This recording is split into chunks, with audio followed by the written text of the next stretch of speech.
trésor maudit de Salem, de Sylvia Bandas. Chapitre 1. De nos jours, aux États-Unis. Cristiano ne put s'empêcher de pousser un soupir de mécontentement. Assis à l'arrière de la voiture, sur la banquette à côté de sa sœur, il n'était pas sûr que ses parents aient fait le bon choix en les emmenant rendre visite à ses cousins dans le Massachusetts. Depuis que sa sœur Magda était née, il n'avait plus jamais vu ses cousins, ni son oncle, ni sa tante. Il faut dire que ses parents étaient très occupés. Entre leur boutique et leur site en ligne de vente, ils n'avaient jamais le temps de prendre de vacances. Mais quelle idée ils ont eue cette fois-ci de les prendre dans la ville de Salem. Il y a tant d'autres endroits à visiter. On aurait pu aller chez mes grands-parents comme chaque année, grogna Cristiano tout bas dans son coin.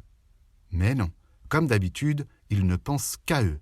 Que vais-je pouvoir bien faire de mes journées avec des cousins que je ne connais même pas, pensa-t-il. Cristiano se souvenait très bien des histoires sur Salem que sa grand-mère Bertha lui avait racontées lors de ses soirées au coin du feu. Ce crépitement du bois en train de brûler dans la cheminée qu'il adorait tant donnait une atmosphère aux histoires racontées par sa grand-mère et métamorphosait le lieu comme si l'on y était. Il se souvint que Mamie Bertha lui avait dit qu'au XVIIe siècle, la ville de Salem était considérée comme une ville de sorcières et que beaucoup de femmes et d'hommes avaient été accusés à tort de sorcellerie et tués par la suite. « Quelle tristesse !» se dit-il. L'adolescent ne savait pas s'il devait ou non croire à toutes les histoires de sorcières et de fantômes dont il avait entendu parler. Il faut dire que sa mère lui avait toujours appris à croire seulement ce qu'il voyait et à ne jamais écouter les radotages que l'on racontait autour de lui. Sa sœur Magda était plus crédule. Du haut de ses 9 ans, elle croyait à tout ce qu'elle entendait. Cristiano se souvint d'une chose qui s'était produite à l'école. D'étranges bruits circulaient dans les couloirs sur leur professeure, Madame Madison. À peine Magda avait-elle entendu les boniments sur sa maîtresse de classe que directement à la récréation, elle était venue les raconter à son frère. Soi-disant que Madame Madison était une momie. Pauvre professeur, si elle savait tout ce que l'on raconte sur elle, pensa-t-il à ce moment-là. Elle a dû sûrement avoir ses oreilles qui sifflent avec autant de commentaires à son sujet. Magda avait même entendu un jour, lors de sa pause en récréation, des élèves parler entre eux. On dirait un vieux cadavre ambulant qui circule dans les couloirs de l'école. Un autre élève répondit. Il faut dire qu'elle n'est plus très jeune non plus avec toutes ces rides sur son visage. Mais Cristiano n'était pas comme sa sœur. À son âge, il ne croyait pas à toutes ces sottises de fantômes, de sorcières, de momies.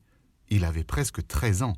C'est un âge où l'on se croit déjà adulte, même si on entre à peine dans l'adolescence. Les ragots, ce n'est pas pour les ados. De toute façon, avec son style rebelle, rien ne lui faisait peur. Pour avoir cette allure-là, il avait laissé pousser une longue mèche blonde à l'avant de ses cheveux. Étirée vers l'arrière de sa tête, elle recouvrait presque la totalité de son crâne rasé. Rien ne l'arrêtait quand il s'agissait de trouver une nouvelle coiffure totalement déjantée.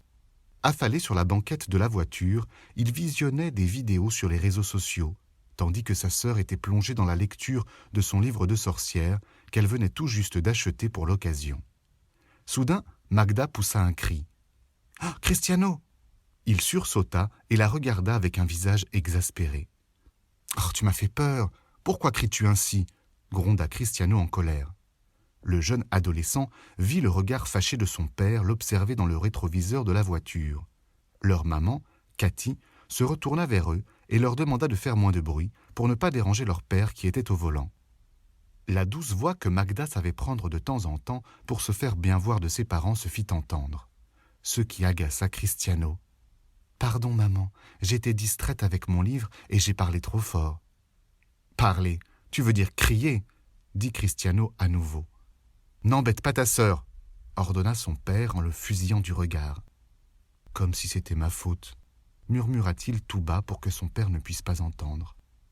La petite fille était la chouchoute de son papa, ce qui exaspérait Cristiano de temps en temps. En soupirant, le jeune garçon se replongea dans ses vidéos. Le trajet allait être long.